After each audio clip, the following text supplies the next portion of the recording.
என் தங்கப்பிள்ளையே, அவசர செய்தியை விட்டுவிடாதே. ஏனென்றால் நாளை உன் வீட்டிற்கு ஒரு ஆணும் பெண்ணும் வந்தே தீர வேண்டும் என்று ஒரு முடிவை எடுத்து விட்டார்கள். இவர்கள் 2 பேரும் உன் இல்லத்திற்குள் வருகின்ற நேரம் உன் வாழ்க்கையில் நடக்கின்ற சில விஷயங்களை நான் உனக்கு சொல்லிவிட வேண்டும் அல்லவா? என் குழந்தையே, என்னவானாலும் சரி, ஏதுவானாலும் சரி, உனக்கு நடக்கக்கூடிய நல்ல விஷயங்களை நீ தெரிந்து கொள்ளும் பொழுது நீ வேண்டி விரும்பி நிற்கின்ற பல விஷயங்கள் உன் வாழ்க்கையில் நடப்பதை நிச்சயமாக உன்னால் சரியாக என்னவென்று உணர்ந்திட முடியும். என் குழந்தையே, எப்பொழுதுமே நம்முடைய வாழ்க்கை நமக்கு தருகின்ற விஷயங்கள் ஏதாவது ஒரு வகையில் நமக்கு தெய்வம் கடைசியில் நம் வாழ்க்கையில் நமக்காக உதவி செய்யும் என்ற நம்பிக்கை கொண்டுதான். எவ்வளவோ பிரச்சனைகளும் சோதனைகளும் வந்திருந்தாலுமே கடைசியில் இந்த வாழ்க்கை நமக்கு தருகின்ற எல்லாமும், இந்த வாழ்க்கையான நமக்கு என்னவெல்லாம் கொடுக்க வேண்டுமோ அதனை உறுதியாக தருகிறது என்பதனை புரிந்து கொள்ள வேண்டும். என் குழந்தையே, எப்பொழுதுமே நமக்கு என்ன நடந்தாலும் யார் நம்மை வந்து காக்கிறார்கள் என்பதை பற்றித்தான் நாம் யோசிக்கிறோம் அல்லவா? என் குழந்தையே, நாம் நாளைய நாளில் உன்னுடைய வாழ்க்கையில் நீ சந்திக்கக்கூடிய இந்த 2 பேரினுடைய மிக பெரிய அதிசயத்தை நீ கண்கூடாக காணப்போகின்ற நேரம். இவர்கள் யார்? இவர்கள் உன் வாழ்க்கையில் வர வேண்டிய அவசியம் என்ன என்பதனை என் பிள்ளை இன்றே நீ கண்கூடாக காண வேண்டிய நேரம். உனக்கு எவ்வளவோ பிரச்சனைகளை கடந்து இந்த வாழ்க்கையில் ஒரு நிலைக்கு வர வேண்டிய கட்டாயத்தில் நீ நின்று கொண்டிருக்கும் பொழுது வேண்டும் என்றே உனக்கு யாரோ பிரச்சனைகளை கொடுப்பதான எண்ணங்கள் உருவாகி கொண்டிருக்கிறதல்லவா? யாரோ இந்த வாழ்க்கையில் வேண்டும் என்றே நமக்கு சோதனைகளை கொடுப்பதாக ஒரு எண்ணம் உருவாகி இருக்கிறதல்லவா? இந்த எண்ணங்கள் கொண்டு உன்னை தேடி வருகின்ற இந்த மனிதர்களை நீ யாரென்று அடையாளம் காண வேண்டிய நேரம் உனக்கு வந்துவிட்டது. எல்லாவற்றிற்கும் நமக்கு காரணமாக இருந்து நம்மோடு இருந்து நம் வாழ்க்கையில் பிரச்சனைகளை உருவாக்குகின்றவர்களை நாம் விரைவாகவே அடையாளம் காண வேண்டிய காலகட்டம் நமக்கு வந்து விட்டது என்பதனை நீ மறந்து விடாதே. என் குழந்தையை, பொதுவாகவே நாளைய விடியல் என்பது உன் தாயானவள் எனக்கு உகந்த பஞ்சமியின் விடியல். அப்படியானால் இந்த வராகி நான் உன் இல்லத்திற்கு நாளை வந்து விடுவேன் என்பதில் எந்த ஒரு மாற்று கருத்தும் கிடையாது. நாளைய தினம் ஆடி மாதத்தில் அமாவாசைக்கு பிறகு வரக்கூடிய பஞ்சமி திதி கருட பஞ்சமியாகும். இந்த கருட பஞ்சமியில் கருட பகவானினுடைய அருளையும் நீ பெற வேண்டும் அல்லவா? அப்படியானால் நாளைய தினம் உன் வீட்டிற்கு வரக்கூடிய ஆணும் பெண்ணும் யாரென்று தெரிந்து கொண்டாயா? சரி, இதை பற்றிய சில விஷயங்களை அம்மா உன்னிடத்தில் சொல்ல வேண்டும் என்று நினைக்கின்றேன். என் குழந்தையே, பிரம்மதேவரினுடைய மகனான கஷ்யபரினுடைய 4 மனைவிகளுள் கத்ரு, வினதை என்ற 2 சகோதரிகள் இருந்தார்கள். கத்ரு என்பவள் நாகர்களுக்கு தாயாகவும் வினதை அருணைக்கும் கருடனுக்கும் தாயாகவும் விளங்கினார்கள். ஒருமுறை கத்ருவுக்கும் வினதைக்கும் விவாதம் வளர்ந்து அது ஒரு போட்டியாக வந்து நின்றது. அந்த போட்டியில் ஜெயிப்பவருக்கு தோற்றவர்கள் அடிமையாக வேண்டும் என்ற ஒப்பந்தத்தை வகுத்து கொண்டனர். போட்டியின் முடிவில் வினதை தோல்வியுற்று அடிமையானதால் அவள் பெற்ற அருணனும் கருடனும் அடிமைகளாக மாறினார்கள். கருடன் கத்ருவுக்கும் அவளது பிள்ளைகளுக்கும் வாகனம் போலானான். இதனால் கருடன் மனம் வருந்தி தனது தாயை எப்படியாவது அடிமை வாழ்க்கையிலிருந்து மீட்க வேண்டும் என்று சபதம் கொண்டான். அப்பொழுது கத்ரு கருடனிடம் தேவேந்திரனிடத்திலிருந்து அமிர்த கலசத்தை கொண்டு வந்து தந்தால் அடிமைத்தனத்திலிருந்து மூவருக்கும் நிரந்தரமான விடுதலையை கொடுப்பதாக சொன்னாள். கருடன் அடிமைத்தனத்திலிருந்து விடுதலை பெற வழி பிறந்ததே என்று மகிழ்ச்சி அடைந்து தன் தாயை வணங்கி தேவலோகம் சென்றான். தேவலோகத்தில் காவல் புரிந்து கொண்டிருந்த தேவர்களுக்கும் கருடனுக்கும் இடையில் கடும் போர் நடந்தது. இறுதியில் கருடன் வெற்றி பெற்று தேவேந்திரனை வணங்கி அவனிடமிருந்து அமிர்த கலசத்தை பெற்று வந்து கத்ருவிடம் கொடுத்தான். மூவருக்கும் ஏற்பட்டிருந்த அடிமை வாழ்க்கை நீங்கி ஆனந்தமாக வாழ்வதற்கு செய்து கொடுத்தான் கருடன். அந்த கருடன் பிறந்த தினம் கருட பஞ்சமி என்று அழைக்கப்படுகின்றது. பெருமாளினுடைய வாகனமாகவும் கொடியாகவும் விளங்கும் கருடனுக்கு உகந்த விரதம் ஆடி மாதம் வளர்பிறை பஞ்சமி அன்று அனுஷ்டிக்கப்படுகின்றது. கருட பஞ்சமி அன்று கருட வழிபாடும் விஷ்ணு வழிபாடும் கனிந்த வாழ்க்கையை அமைத்து கொடுக்கும் இங்கு ஒவ்வொருவருக்கும் கருடனைப் போல பலசாலியும் புத்திமானாகவும் வீரனாகவும் மைந்தர்கள் அமைய அன்னையர்கள் கருட பஞ்சமி அன்று விரதம் இருக்கிறார்கள். அம்மா சொல்வது உனக்கு புரிகிறதா? குழந்தை வீரமாகவும் பலசாலியாகவும் புத்திசாலியாகவும் இருக்க வேண்டும் என்று நினைப்பவர்கள் கருட பஞ்சமி அன்று கருடனை நினைத்து விரதம் இருந்து வழிபட்டால் அது நடக்கும். அன்று ஆதிசேஷன் விக்கிரகம் வைத்து சிறப்பு பூஜைகள் செய்கின்றனர். இது என்ன, கருட பஞ்சமி என்று ஆதிசேஷனுக்கு பூஜையா என்று வியக்கிறாயா? வினதையின் மைந்தன் கருடனின் மாற்றாந்தாய். கத்ருவின் மைந்தர்கள் தானே நாகங்கள். அவர்கள் செய்த சூழ்ச்சியினால் தானே வினதை அடிமையாக நேர்ந்தது. அன்னையின் அடிமைத்தலையை களைய கருடன் தேவலோகம் சென்று அமிர்தம் கொண்டு வர நேர்ந்தது. அப்போதுதான் பெருமாளுடன் கருடன் போரிடும் வாய்ப்பும் வந்தது. பின் பெரிய திருவடியாக எப்போதும் பெருமாளை தாங்கும் பாக்கியமும் கிட்டியது. எனவே கருட பஞ்சமி என்று ஆதிசேஷன் விக்கிரகம் வைத்து பூஜை செய்யப்படுவது ஐதீகம். மேலும் கருடனின் உடலில் 8 ஆபரணமாக விளங்குவதுமே அஷ்டநாகங்கள் தான் என்பதனை மறந்து விடாதே. அன்றைய தினம் நோன்பிருந்து கௌரி அம்மனை நாக வடிவில் ஆராதிக்க வேண்டும். அன்று வடை பாயாசம், முக்கியமாக எண்ணெய் கொழுக்கட்டையோ அல்லது பால் கொழுக்கட்டையோ செய்து நாகருக்கு பூஜை செய்து தேங்காய் உடைத்து வைத்து பழம் வெற்றிலை பாக்குடனை வைத்தியம் செய்ய வேண்டும். இந்த பூஜைகள் முடிந்ததும் சரடு கட்டிக்கொள்ள வேண்டும். சரடுகளில் 10 முடி போட்டு பூஜை செய்யும் இடத்தில் அம்மனுக்கு வலது பக்கம் வைக்க வேண்டும். பூஜை செய்யும் போது அம்மனுக்கு ஒரு சரடு மட்டும் சாற்ற வேண்டும். பூஜை முடிந்த பிறகு அனைவரும் வலது கையில் சரடு கட்டிக்கொள்ள வேண்டும். அருகில் பாம்பு புற்று இருந்தால் சிறிது பால் பழம் கொழுக்கட்டை எடுத்து கொண்டு போய் புற்றில் பால் விட்டு பழம் கொழுக்கட்டை வைத்து விட்டு வர வேண்டும். அருகில் புற்று ஏதும் இல்லாவிடில் வீட்டு பூஜையில் வைத்திருக்கும் நாகத்தின் மேலேயே சிறிது பால் அபிஷேகம் செய்ய வேண்டும். இந்த நோன்பு கூட பிறந்த சகோதரர்களின் நலத்தையும் வளத்தையும் கோரும் நோன்பாகும். ஆதலால் அவர்களை வீட்டிற்கு அழைத்து சாப்பாடு போட்டு பணமோ அல்லது துணிகளோ வைத்து தாம்பூலம் கொடுத்து பெரியவர்களாக இருந்தால் நமஸ்கரித்து ஆசி பெற வேண்டும்.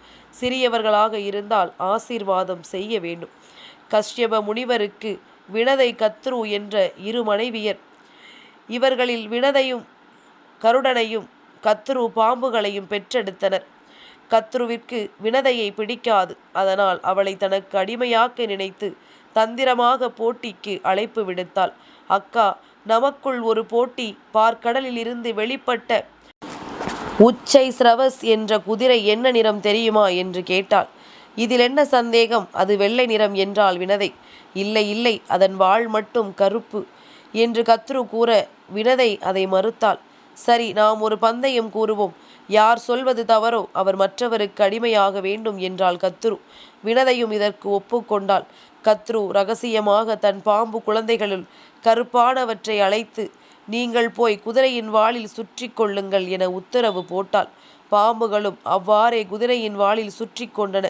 வினதை கத்ருவுக்கு அடிமையானாள்.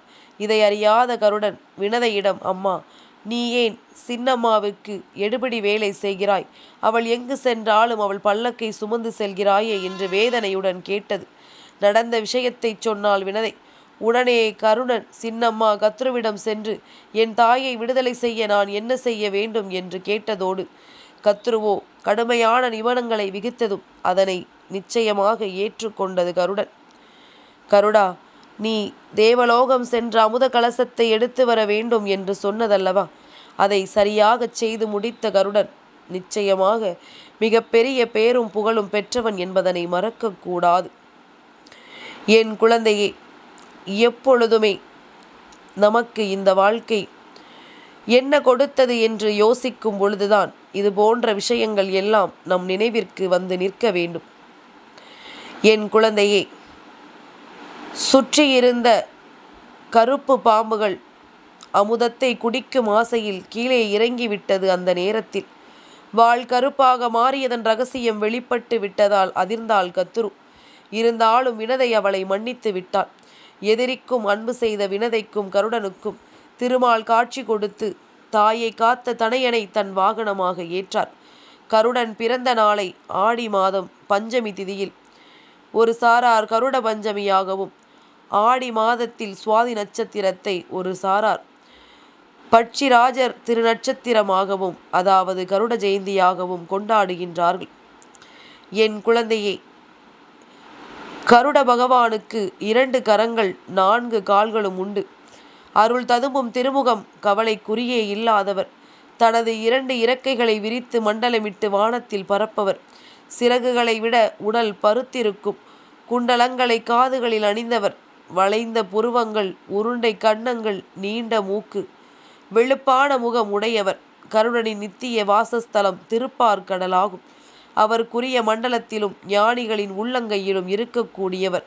பாமர மக்களை காப்பதில் திருமால் போன்றவர். நாள்தோறும் கருட தரிசனம் நிச்சயமாக ஒவ்வொரு வகையிலும் பலன் தருமானாலும் வியாழன் மாலையிலும் சனிக்கிழமை காலையிலும் கருட தரிசனம் மிகவும் சிறப்பானது. என் குழந்தையே, எப்பொழுதுமே ஒவ்வொரு விஷயத்தையும் கவனமாக நீ ஏற்றுக்கொள்ள தயாராகிவிடு. என் குழந்தையே, எப்பொழுதுமே நமக்கு வேண்டும் என்று நினைத்ததை நாம் பெறும் பொழுது அந்த இடத்தில் நமக்கு எதற்காக இது கிடைத்தது என்பதனை சற்று நாம் கவனிக்க வேண்டும். என் குழந்தையே, எப்பொழுதுமே நமக்கு எல்லாமும் நல்லதாக நடக்க வேண்டும் என்பதனை உணர்கின்ற உனக்கு இந்த வாழ்க்கை எதை கொடுக்கிறது, ஏது கொடுக்கிறது என்பதிலும் சரியான புரிதல் என்பது உனக்கு இருக்க வேண்டுமல்லவா? சரியான மாற்றங்கள் என்பது எப்பொழுதுமே இந்த வாழ்க்கையில் நம்மை வழிநடத்த வேண்டுமல்லவா என்பதனை நீ மறந்து விடாதே. என் குழந்தையே, இப்படி இந்த கருட பகவானை இந்த நாளில் வழிபடும் பொழுது அவரினுடைய நல்ல மனது போலவும் அவரினுடைய நல்ல செயல்கள் போலவும் உன் வாழ்க்கையில் நன்மைகள் நடக்கும். நாளைய தினம் கருட பகவானும் இந்த வராகியானவள் நானும் உன் இல்லத்திற்குள் வருகிறேன் என்பதனை நீ மறந்து விடாதே. என்ன நடந்தாலும் சரி, ஏது நடந்தாலும் சரி, எப்பொழுதும் இந்த வாழ்க்கையில் உனக்கென கிடைக்கின்ற எல்லா விஷயங்களும் உறுதியாக உன் வாழ்க்கையாக மாற வேண்டும். நாளைய விடியலில் நீ கண் விழிக்கும் பொழுது பஞ்சமி நாயகியான இந்த வராகியை நினைப்பது போல கருட பகவானையும் நினைக்க வேண்டும். கருட பகவான் இந்த வாழ்க்கையில் எப்பொழுதுமே யாருக்கும் எந்த விதமான ஒரு துரோகத்தையும் செய்தது கிடையாது. எல்லோருக்குமே இந்த வாழ்க்கையில் நல்லதைத்தான் செய்து கொண்டிருக்கிறார் என்பதனை நீ மறந்துவிடக்கூடாது. உனக்கு நன்மைகளை கொடுக்கக்கூடிய இந்த விஷயங்களை எல்லாம் எக்காரணம் கொண்டும் என் பிள்ளை நீ விட்டுவிடக்கூடாது. கருட பகவானை பற்றி எதனால் அம்மா இத்தனை விளக்கம் சொன்னேன் என்று உனக்கு புரிகிறதா? அவரினுடைய வீரமும் தைரியமும் அவரினுடைய மன உறுதியும் வேண்டும் என்று நினைக்கின்றவர்கள் அவரை மனதார நினைத்தால் அது உனக்கு நிச்சயமாக கிடைக்கும் என்பதனை மறந்து விடாதே. அவரை பற்றி இந்த வாழ்க்கையில் உனக்கு தெரிந்த விஷயங்கள் எத்தனையும் அத்தனையும் ஒன்று திரட்டி அவருக்கு இந்த வாழ்க்கையில் கொடுக்கக்கூடிய நல்ல விஷயங்களை என்னவென்று நீ உணர்த்திவிட வேண்டும் என்பதனை நீ மறந்து விடாதே. எல்லா நேரத்திலும் உனக்கு வேண்டியதை எல்லாம் நான் உறுதிப்படுத்தி கொடுக்கேன் என்பதனை உணர்ந்து கொண்டு எல்லா சூழ்நிலையிலும் இந்த வாழ்க்கை நீ விரும்பியதை எல்லாம் நிச்சயமாக உனக்கு நடத்தும் என்பதனை நீ தெரிந்து கொண்டும் இருக்கிறாய் என்பதனை நீ மறந்து விடாதே. இனி நடப்பது எல்லாமும் நன்மைக்குத்தான் என்பதனை மீண்டும் மீண்டும் உனக்கு தெளியப்படுத்தத்தான் இந்த வாழ்க்கை வருகிறது என்பதனை புரிந்து கொள். இனி என்னவானாலும் சரி, உன் தாயானவள் இந்த பஞ்சமியில் உன்னுடைய வாழ்க்கையில் ஒரு சில மாற்றங்களை நடத்திவிட வேண்டும் என்று முடிவெடுத்திருக்கிறேன். அதை ஒருபோதும் இல்லை என்று சொல்லிவிட முடியாது. அது ஒருபோதும் இந்த வாழ்க்கையில் உனக்கு இல்லாத கஷ்டம் என்று சொல்லிவிட முடியாது. நீ நினைத்தது போல எதையும் சாதிக்கக்கூடிய எண்ணம் கொண்ட பிள்ளை. நாளைய விடியலில் இந்த பஞ்சமி நாயகியினுடைய வருகை உன் வீட்டில் நிச்சயமாக உண்டு என்பதனை மறந்து விடாதே. அதன் பிறகு இந்த வாழ்க்கையில் உனக்கான நன்மைகளை எல்லாம் தேடித்தரக்கூடிய ஒவ்வொரு விஷயங்களுமே உனக்கு பேரானந்தத்தை கொடுக்கும் என்பதனை நீ புரிந்து கொண்டால் அது போதும். உனக்கான நல்ல நேரம் சம்பந்தமான விஷயங்கள் என்று இவை எல்லாமுமே இந்த வாழ்க்கையில் உன்னை மேலும் மேலும் அடுத்த நிலைக்கு அழைத்து செல்லும் என்பதனை புரிந்து கொண்டு நாளைய விடியலை எதிர்நோக்க நீ தயாராக இரு. எப்பொழுதும் இந்த வாழ்க்கை உனக்கு விரும்பியதை கொடுக்காமல் வேறெங்கும் போகாது என்பதனை தெரிந்து கொள்வாய். என் தங்கப்பிள்ளைக்கு இந்த வராகி அம்மாவினுடைய ஆசீர்வாதங்கள் எப்பொழுதும் உண்டு.